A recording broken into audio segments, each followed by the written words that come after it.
بہت سارے لوگ حرام اس لیے نہیں چھوڑتے کہ یار حلال کمانے جاؤں گا تو بہت چھوٹا سا کام ملے گا، بڑی چھوٹی سی نوکری ملے گی، میں وائٹ کالر جاب کرنا چاہتا ہوں، میرا زمانے میں نام ہے، اور اس وجہ سے وہ سود کا کام کر کے اور ایک امپائر کھڑا کر دیتے ہیں کہ جناب اب اپنا اسٹیٹس بھی تو دکھانا ہے نا، ساری زندگی گاڑی میں سفر کیا ہے، بنگلے میں رہا ہوں، بڑی فیکٹری رہی ہے، اب میں ڈی مورلائز ہوں گا، نیچے جاؤں گا تو لوگ کیا کہیں گے؟ اب لوگ کیا کہیں گے اس کے لیے سٹینڈرڈ برقرار رکھتا ہے، سٹینڈرڈ برقرار رکھنے کے لیے سود پہ پیسے لیتا ہے، اور ایک وقت آتا ہے کہ سب چلا جاتا ہے۔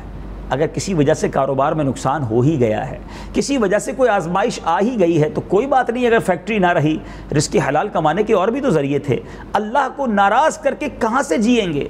اور پھر بعض اوقات انسان ایسے بہت سارے لوگ ہوتے ہیں جو چوری کرنا تو پسند کر لیتے ہیں مگر ٹھیلا لگانا پسند نہیں کرتے، جو حرام کمانا تو پسند کر لیتے ہیں مگر رکشہ چلانا پسند نہیں کرتے، کہتے ہیں یار یہ میری عزت کا سوال ہے، میں کیسے رکشہ چلا لوں، میں ٹھیلا لگا لوں، میں جناب یہ روڈ پر چل کر سامان بیچوں۔ آپ نے سنا کہ جو طلب حلال کے لیے ذلت کی جگہ پر کھڑا ہوتا ہے اس کے گناہ ایسے جھڑتے ہیں جیسے درختوں کے پتے جھڑتے ہیں۔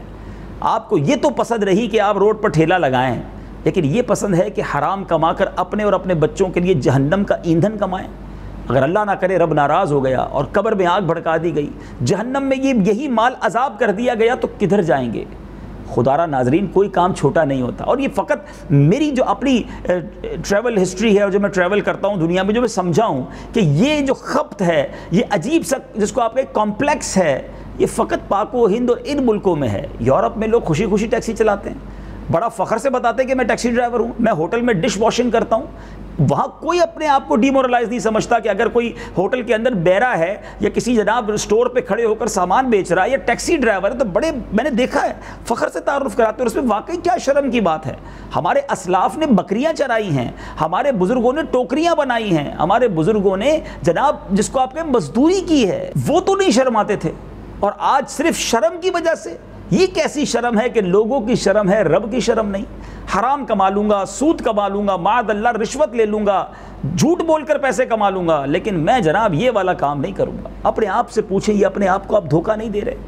ایسا نہ کریں۔ اگر بالفرض دنیاوی طور پر کوئی کام چھوٹا نظر بھی آ رہا ہے، اگر وہ حلال ہے تو وہ برکت والا ہے، وہ آپ کی صحت بھی اچھی کر دے گا، آپ کی فیملی کی صحت اچھی کر دے گا، آپ کے بچوں میں آپ برکت دیکھیں گے۔ حرام کما کر حرام بچوں کو کھلائیں گے، اس کا اثر آپ اپنی آل میں بھی دیکھیں گے، اللہ بھی ناراض ہوگا، اور اس کی جو کانسیکوینسز ہیں، جو اس کے اثرات ہیں، وہ بہت برے ہیں۔ اللہ کرے کہ دل میں اتر جائے میری بات، اور ہم اس بات کو مان لیں کہ ہمیں حرام نہیں کمانا۔ روایتوں کا مضمون ہے جو حرام کھانے کا پہلا لقمہ کھاتا ہے 40 دن تک اس کی عبادتیں مقبول نہیں ہوتی، اس حال میں مر جائے تو اس پر لعنت کی جاتی ہے۔